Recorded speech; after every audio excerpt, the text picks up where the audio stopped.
நண்பர்களே, இந்தியாவின் சாலைகளில் ஓடும் ஒவ்வொரு 3 லாரிகளில் ஒன்றாக அசோக் லேண்ட் இருப்பதாக சொன்னால் நம்புவீர்களா? இன்று ஆயிரக்கணக்கான கோடி ரூபாய் மதிப்புள்ள இந்த நிறுவனம் எப்படி உருவானது? அதன் பின்னால் இருக்கும் வரலாறு தான் என்ன? இன்று இந்த வீடியோவில் அசோக் லேண்ட் இன் A முதல் Z வரை முழுமையாக பார்க்கலாம். நிறுவனத்தின் தொடக்கம். அசோக் லேண்ட் இந்தியாவின் பழமையான மற்றும் மிகவும் நம்பகமான வணிக வாகன உற்பத்தி நிறுவனங்களில் ஒன்றாகும்.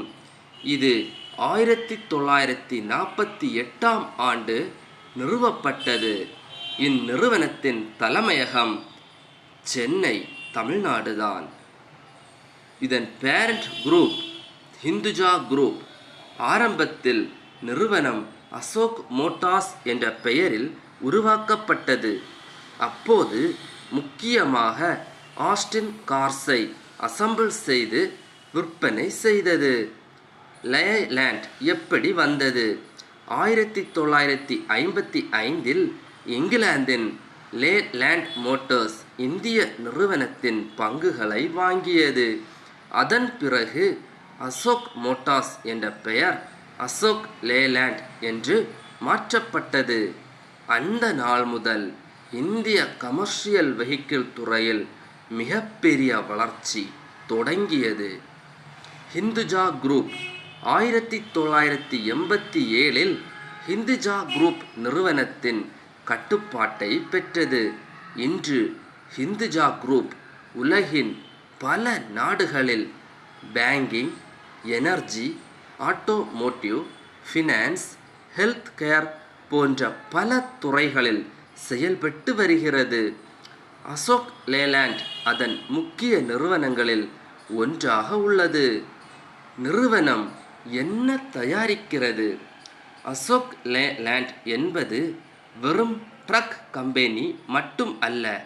இது தயாரிப்பவை heavy trucks, tippers, buses, school buses, staff buses, defence vehicles, light commercial vehicles, diesel engines, marine engines, electric buses, electric light commercial vehicles. இந்தியாவில் மார்க்கெட் பொசிஷன். கமர்ஷியல் வெஹிக்கிள் துறையில் அசோக் லேலேண்ட் இந்தியாவின் முன்னணி நிறுவனங்களில் ஒன்று. குறிப்பாக ட்ரக் செக்மெண்ட், பஸ் செக்மெண்ட் இரண்டிலும் வலுவான இடத்தை பிடித்துள்ளது. பல அரசு போக்குவரத்து கழகங்களும் அசோக் லேலேண்ட் பேருந்துகளை பயன்படுத்துகின்றன. உலக சந்தை. அசோக் லேலேண்ட் இந்தியாவில் மட்டுமல்ல, 80க்கும் மேற்பட்ட நாடுகளுக்கு தனது வாகனங்களை ஏற்றுமதி செய்கிறது.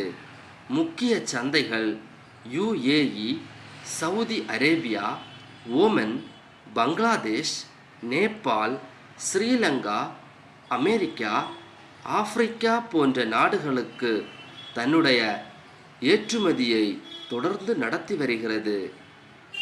Defence business. அசோக் லேலேண்ட் இந்திய பாதுகாப்பு துறைக்கு வாகனங்களை வழங்குகிறது. அவை logistics trucks, military transport vehicles, armoured platforms, special purpose vehicles. Defence துறையில் கிடைக்கும் நீண்டகால ஒப்பந்தங்கள் நிறுவனத்திற்கு நிலையான வருவாயை உருவாக்க உதவுகின்றன. Electric vehicle. எதிர்காலத்தை கருத்தில் கொண்டு அசோக் லேலேண்ட் ஸ்விட்ச் மொபிலிட்டி மூலம் electric bus, delivery van, LCV துறைகளில் முதலீடு செய்து வருகிறது.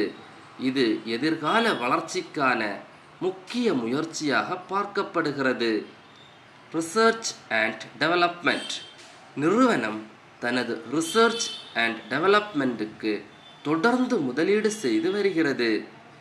Emission norms, BS6, electric technology, hydrogen, alternative fuel போன்ற துறைகளில் புதிய தொழில்நுட்பங்களை உருவாக்க முயற்சித்து வருகிறது. ஏன் முதலீட்டாளர்கள் கவனிக்கிறார்கள்? வலுவான பிராண்ட், 75 ஆண்டுகளுக்கு மேலான வரலாறு, நல்ல management, strong dealer network, defence business, export growth, இவி ஆப்பர்ச்சுனிட்டி, இந்திய இன்ஃப்ராஸ்ட்ரக்சர் வளர்ச்சியால் கிடைக்கும் வாய்ப்புகள். நண்பர்களே, அசோக் லேலண்ட் என்பது ஒரு சாதாரண லாரி தயாரிப்பு நிறுவனம் மட்டுமல்ல.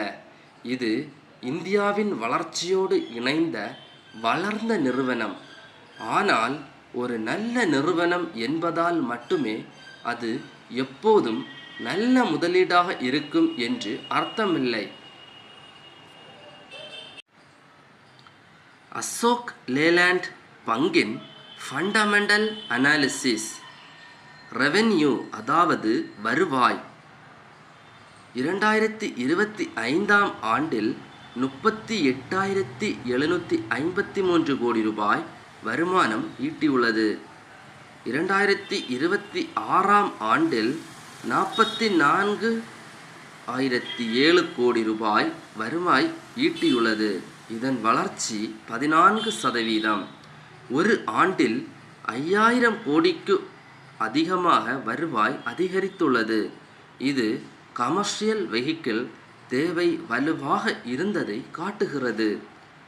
ஆப்ரேட்டிங் ப்ராஃபிட் 2025இல் 4,245 கோடி ரூபாயும் 26இல் 5,163 கோடி ரூபாயும் ஆப்ரேட்டிங் ப்ராஃபிட்டாக உள்ளது. இதன் வளர்ச்சி 22%.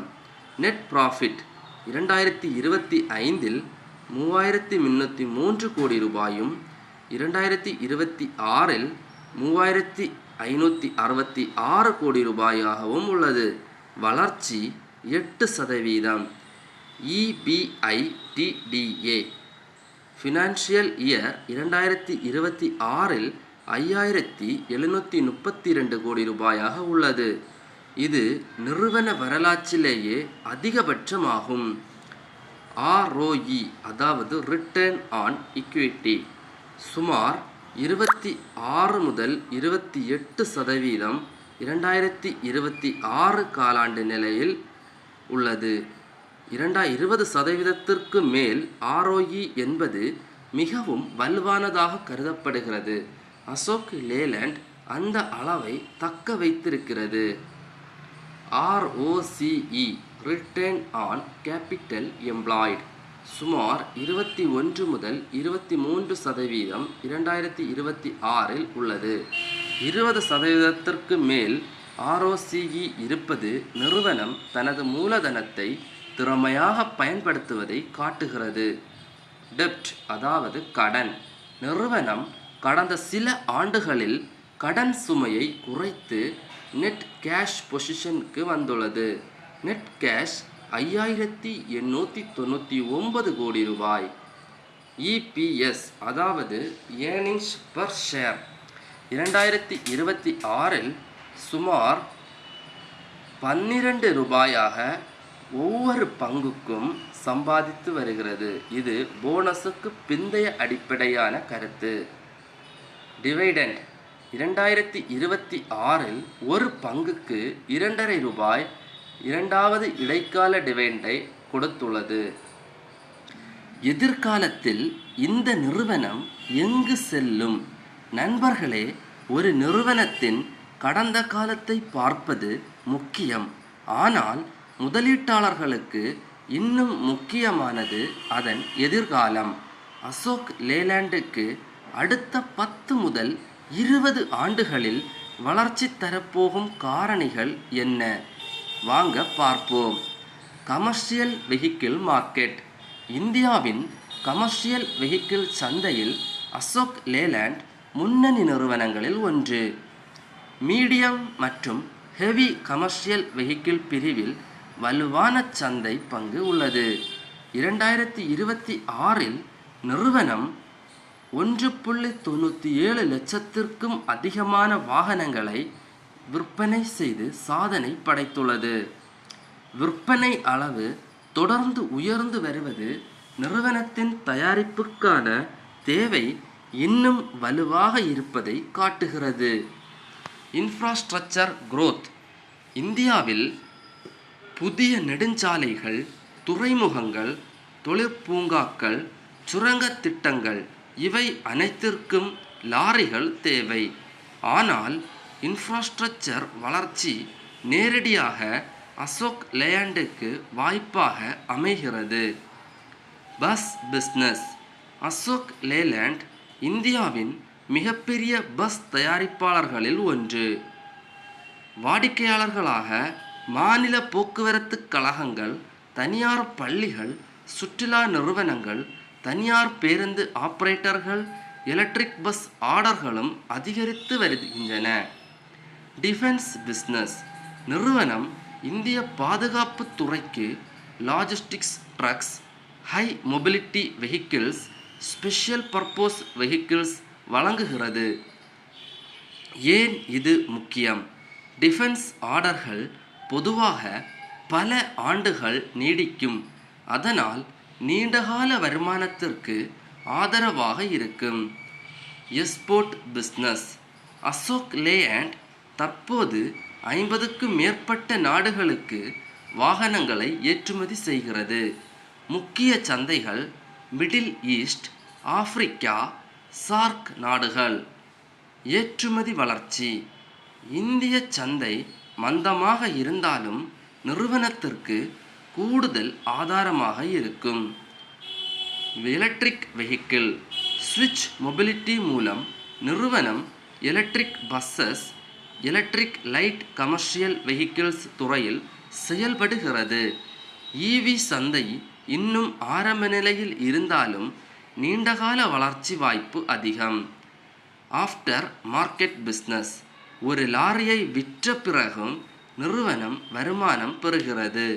அதாவது spare parts, service, maintenance, genuine accessories. இந்த ஆஃப்டர் மார்க்கெட் பிஸ்னஸ் அதிக மார்ஜின் தரக்கூடியது. டெக்னாலஜி. நிறுவனம் முதலீடு செய்கிறது. BS6 engines, alternative fuel, hydrogen engine research, connected vehicles, fleet management solutions இவை எதிர்கால போட்டியில் முக்கிய பங்கு வகிக்கலாம். முக்கிய அபாயங்கள். இந்த நிறுவனத்திலும் அபாயம் இருக்கும். அசோக் லேலண்டுக்கு பொருளாதார மந்தநிலை, டீசல் விலை உயர்வு, ஸ்டீல் விலை உயர்வு, commercial vehicle cycle, Tata Motors போன்ற போட்டியாளர்கள், ஈவி மாற்றத்தின் வேகம். SWOT அனாலிசிஸ், அதாவது strength, weakness, opportunities and threats. Strengths. வலுவான பிராண்ட், 75 ஆண்டுகள் அனுபவம், defence business, bus leadership, strong service network. Weaknesses. Commercial vehicle துறையை அதிகம் சார்ந்திருப்பது, cyclical industry. Opportunities. EV, infrastructure, exports, defence. Threats. கடுமையான போட்டி, ரா மெட்டீரியல் காஸ்ட், பொருளாதார மந்தநிலை. Final verdict. Bull case. Infrastructure வளர்ச்சி, defence orders, export expansion, EV opportunity. Bear case. Auto cycle downturn, margin pressure, demand slowdown. நண்பர்களே, அசோக் லேலண்ட் ஒரு சாதாரண truck company இல்லை. Infrastructure, defence, EV, export என பல வளர்ச்சி வாய்ப்புகள் இதற்கு உள்ளன. ஆனால் கமர்ஷியல் வெஹிக்கிள் துறையின் சுழற்சி தன்மையும் முதலீட்டாளர்கள் மறக்கக்கூடாது.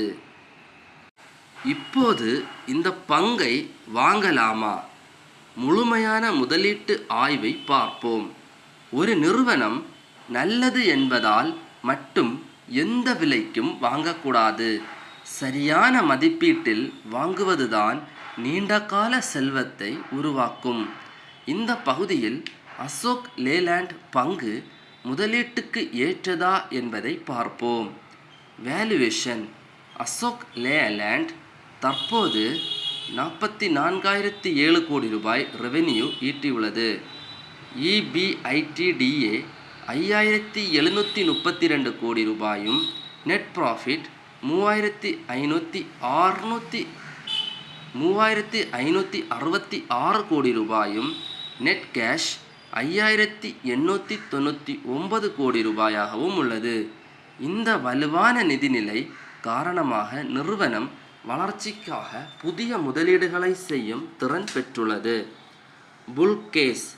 2026 வரலாற்றிலேயே அதிக ரெவென்யூ, EBITDA, PAT கொண்டுள்ளது. Strong cash position.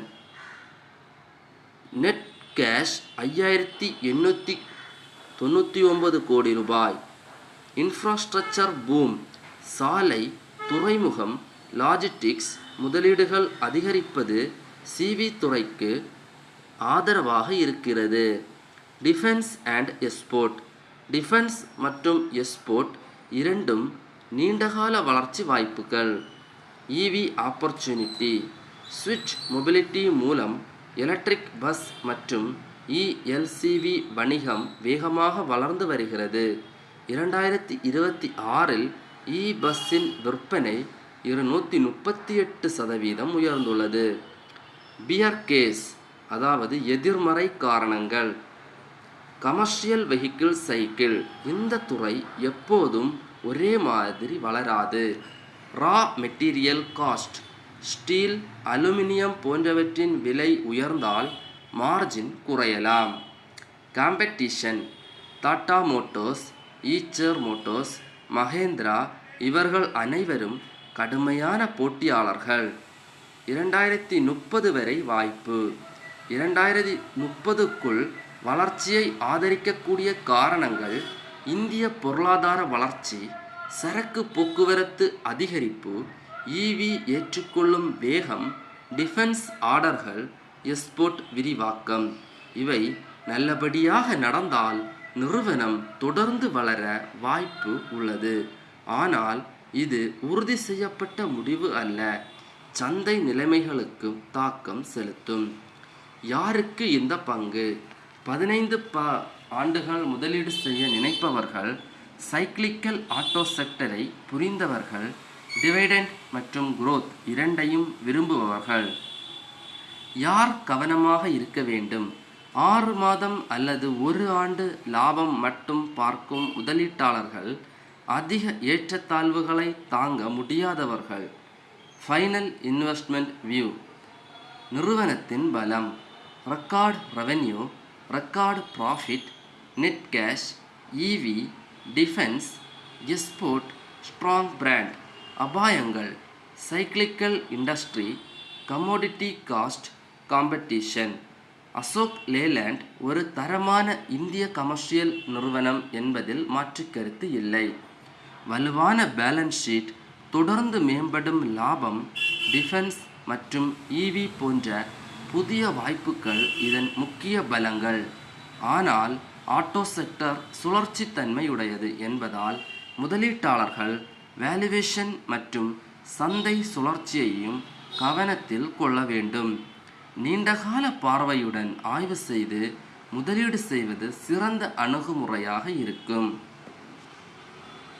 இந்த பங்கை வாங்கலாமா, விற்கலாமா அல்லது வைத்திருக்கலாமா என்று பார்ப்போம். நண்பர்களே, இதுவரை அசோக் லேலேண்டின் வரலாறு, ஃபினான்ஷியல்ஸ், பிஸ்னஸ் மாடல் மற்றும் ஃபியூச்சர் growth ஆகியவற்றை பார்த்தோம். இப்போது இந்த பங்கை பற்றிய இறுதி முடிவை பார்க்கலாம். நிறுவனத்தின் பலங்கள். 75 ஆண்டுகள் அனுபவம். 1948 தொடங்கப்பட்ட நிறுவனம் இந்தியாவின் மிகவும் நம்பகமான கமர்ஷியல் வெஹிக்கிள் நிறுவனங்களில் ஒன்று. வலுவான brand. Truck, bus, defence vehicle துறைகளில் பல ஆண்டுகளாக முன்னணி இடம். சாதனை. Financial performance. Revenue EBITDA, net profit, net cash இவை அனைத்தும் 2026 சாதனை அளவுகளை கடந்துள்ளது. நிறுவனத்தின் பலவீனங்கள்: கமர்ஷியல் வெஹிக்கிள் துறையை அதிகம் சார்ந்துள்ளது. பொருளாதார மந்தநிலை வந்தால் ட்ரக் அண்ட் பஸ் விற்பனை குறையலாம். ஸ்டீல் போன்ற மூலப்பொருட்களின் விலை உயர்ந்தால் மார்ஜின் பாதிக்கப்படும். ஆப்பர்ச்சுனிட்டிஸ் அதாவது வளர்ச்சி வாய்ப்புகள். இன்ஃப்ராஸ்ட்ரக்சர்: இந்தியா 2030 வரை லட்சக்கணக்கான கோடி ரூபாய் மதிப்பில் சாலை, துறைமுகம் மற்றும் லாஜிஸ்டிக்ஸ் திட்டங்களில் முதலீடு செய்து வருகிறது. டிஃபென்ஸ்: இந்திய பாதுகாப்பு துறையில் புதிய ஆர்டர்கள். எக்ஸ்போர்ட்: ஆப்பிரிக்கா, மத்திய கிழக்கு மற்றும் சார்க் நாடுகளில் வளர்ச்சி. எலக்ட்ரிக் வெஹிக்கிள்: ஸ்விட்ச் மொபிலிட்டி மூலம் எலக்ட்ரிக் பஸ் மற்றும் எலக்ட்ரிக் எல்சிவி துறைகளில் விரிவாக்கம். த்ரெட்ஸ்: டாடா மோட்டார்ஸின் கடுமையான போட்டி, Eicher Motors, Mahindra LCV, raw material cost, interest rate உயர்வு, சிவி டிமாண்ட் குறைவு. டிவிடெண்ட் அனாலிசிஸ்: 2026 நிறுவனம் மொத்தமாக ஒரு பங்குக்கு 3.5 ரூபாய் டிவிடெண்ட் வழங்கியுள்ளது. இது நிறுவனம் ஷேர் ஹோல்டர்ஸுக்கு மதிப்பும் உருவாக்க முயற்சிப்பதை காட்டுகிறது. மேனேஜ்மெண்ட் குவாலிட்டி: ஹிந்துஜா குரூப் நிறுவனத்தின் நிர்வாகம் ப்ராஃபிட்டபிலிட்டியை உயர்த்தியுள்ளது, டெபிட்டை கட்டுப்படுத்தியுள்ளது, கேஷ் பொசிஷனை வலுப்படுத்தியுள்ளது. இவி மற்றும் டிஃபென்ஸில் முதலீட்டு அதிகரித்துள்ளது. யாருக்கு இந்த பங்கு வாங்கலாம்? 10 முதல் 15 ஆண்டுகள் முதலீடு செய்ய நினைப்பவர்கள், டிவிடெண்ட் மற்றும் growth இரண்டையும் விரும்புபவர்கள், ஆக்டோ செக்டரில் தரமான நிறுவனம் தேடுபவர்கள், கவனமாக இருக்க வேண்டியவர்கள், 3 முதல் 6 மாதத்தில் அதிக லாபம் எதிர்பார்ப்பவர்கள், ஆட்டோ செக்டர் சுழற்சியை புரியாமல் முதலீடு செய்பவர்கள். ஃபைனல் ஸ்கொயர்: பிஸ்னஸ் 5க்கு 5 மதிப்பெண்கள், மேனேஜ்மெண்ட் 5க்கு 5 மதிப்பெண்கள், ஃபினான்ஷியல் ஸ்ட்ரென்த் 5க்கு 4.5 மதிப்பெண்கள், ஃபியூச்சர் growth 5க்கு 4.5 மதிப்பெண்கள், ரிஸ்க் 5க்கு 3 மதிப்பெண்கள், லாங் டேர்ம் இன்வெஸ்ட்மெண்ட் 5க்கு 5 மதிப்பெண்கள், மொத்த மதிப்பீடு 5க்கு 4.6 மதிப்பெண்கள். இது எண் பகுப்பாய்வின் அடிப்படையிலான தர மதிப்பீடு. முதலீட்டுக்கு உத்தரவாதம் இல்லை, ஆகையால் நீங்களும் அனாலிசிஸ் செய்ய வேண்டும். இறுதி முடிவு: நண்பர்களே, அசோக் லேலண்ட் இந்தியாவின் முன்னணி கமர்ஷியல் வெஹிக்கிள் நிறுவனங்களில் ஒன்று. Record revenue, record profit, cash position, defence, export மற்றும் இவி வளர்ச்சி ஆகியவை நிறுவனத்தின் மிகப்பெரிய பலங்கள். அதே நேரத்தில் இது ஒரு சைக்கிளிக்கல் பிஸ்னஸ் என்பதால் வருமானமும் பங்கு விலையும் பொருளாதார சுழற்சிகளால் பாதிக்கப்படலாம். நீண்டகால முதலீட்டாளர்கள் சரியான மதிப்பீட்டில் முதலீடு செய்வதை பரிசீலிக்கலாம். எந்த முதலீட்டு முடிவையும் உங்கள் சொந்த ஆய்வின் அடிப்படையில் எடுக்கவும். நண்பர்களே, அசோக் லேலண்ட் பங்கின் இறுதியாக வெல்த் கிரியேஷன் அனாலிசிஸை பார்ப்போம். அதாவது, நீங்கள் 10,000 முதலீடு செய்திருந்தால் இன்று எவ்வளவு ஆகியிருக்கும் என்றுதான். நண்பர்களே, நாம் அசோக் லேலண்ட் பங்கின் மிக முக்கியமான வெல்த் கிரியேஷன் அனாலிசிஸை பார்க்க போகிறோம். 2001ஆம் ஆண்டு ஜனவரி மாதத்தில் வெறும் 1.11 என்ற அன்அட்ஜஸ்டட் பிரைஸில் 10,000 முதலீடு செய்திருந்தால் இன்று எவ்வளவு செல்வம் உருவாகியிருக்கும்? வாங்க படிப்படியாக கணக்கு பார்க்கலாம். இனிஷியல் இன்வெஸ்ட்மெண்ட் அதாவது தொடக்க நிலை முதலீடு. 2001 ஜனவரி பங்கு விலை அன்அட்ஜஸ்டட் பிரைஸாக 1.1 இருந்தது. முதலீடு 10,000 ரூபாய். வாங்கிய பங்குகள் 10,000 டிவைடட் பை 1.11, அதாவது 10,000 ரூபாய்க்கு 9,009 ஷேர்ஸ் கிடைத்திருக்கும். அதாவது நண்பர்களே, வெறும் 10,000 ரூபாய்க்கு 9,009 பங்குகளை நாம் 2024 ஸ்பிட்டில் கணக்கிட்டால் ஃபேஸ் வேல்யூ 10லிருந்து 1ஆக ஸ்பிளிட் செய்தது. அதாவது ஒரு ஷேர் 10ஆக உயர்ந்தது.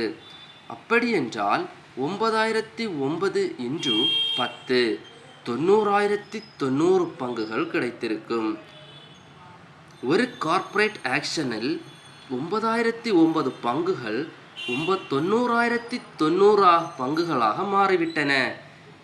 2011இல் போனஸ் வழங்கியது, அதுவும் 1:1 போனஸ். அப்படியென்றால் 90,090 இன்டு 2 1,80,180 பங்குகள் கிடைத்திருக்கும். அடுத்ததாக 2025இல் மீண்டும் போனஸை வழங்கியது, அதாவது அப்போதும் 1:1 போனஸ் கொடுத்தது. அப்படியென்றால் 1,80,180 இன்டு 2 மொத்த பங்குகள் 3,60,360. இப்போது நம்முடைய மொத்த பங்குகள் 3,60,360ஆக உயர்ந்துவிட்டன. இனி இன்றைய பங்கின் விலையை பார்ப்போம். தற்சமயம் 155 என்று எடுத்துக்கொண்டால் மொத்தம் 3,60,360 பங்குகளுக்கு 5,58,55,800 ரூபாய், அதாவது சுமார் 5.59 கோடி ரூபாய். வெறும் 10,000 இன்று சுமார் 5.59 கோடியாக மாறியிருக்கும். டிவைடெண்ட். இங்கே இன்னொரு முக்கியமான விஷயம் இருக்கிறது நண்பர்களே. இந்த கணக்கில் டிவைடெண்ட் சேர்க்கப்படவில்லை. 2001 முதல் அசோக் லேலேண்ட் பல முறை டிவைடெண்ட் வழங்கியுள்ளது. அந்த டிவைடெண்ட் பாலையும் சேர்த்தால் முதலீட்டின் மொத்த மதிப்பு இன்னும் அதிகமாக இருக்கும்.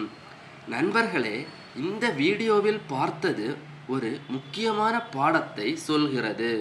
நல்ல நிறுவனத்தை தேர்வு செய்து பல ஆண்டுகள் பொறுமையாக வைத்திருந்தால் போனஸ், ஸ்பிளிட், டிவிடெண்ட் மற்றும் ஷேர் பிரைஸ் அப்ரிசியேஷன் ஆகிய 4ம் சேர்த்து மிகப்பெரிய வெல்த் கிரியேஷனை உருவாக்கும்.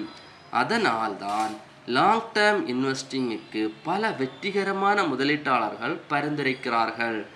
இந்த கணக்கீடு நீங்கள் பார்த்த அன்அட்ஜஸ்டட் ஹிஸ்டாரிக்கல் பிரைஸை அடிப்படையாக கொண்ட விளக்க கணக்கு. முதலீட்டு முடிவுகளை எடுப்பதற்கு முன் உங்கள் சொந்த ஆய்வை மேற்கொள்ளுங்கள். இந்த அசோக் லேலேண்ட் பங்கின் முழு A to Z விவரங்களையும் நாம் பார்த்தோம். இது உங்களுக்கு பயனுள்ளதாக இருந்திருந்தால் இந்த வீடியோவை லைக் பண்ணி, இந்த சேனலை சப்ஸ்கிரைப் பண்ணி உங்கள் நண்பர்களுக்கும் ஷேர் பண்ணுங்கள். அவர்களும் முதலீடு செய்து வாழ்க்கையில் முன்னேறட்டும். முக்கியமான கருத்து, யார் என்ன சொன்னாலும் நம்பாமல் உங்கள் சொந்த தரவுகளையும் சொந்த ஆராய்ச்சிகளையும் நீங்கள் முன்னின்று கணக்கிட வேண்டும் என்பது எனது அன்பான வேண்டுகோள்.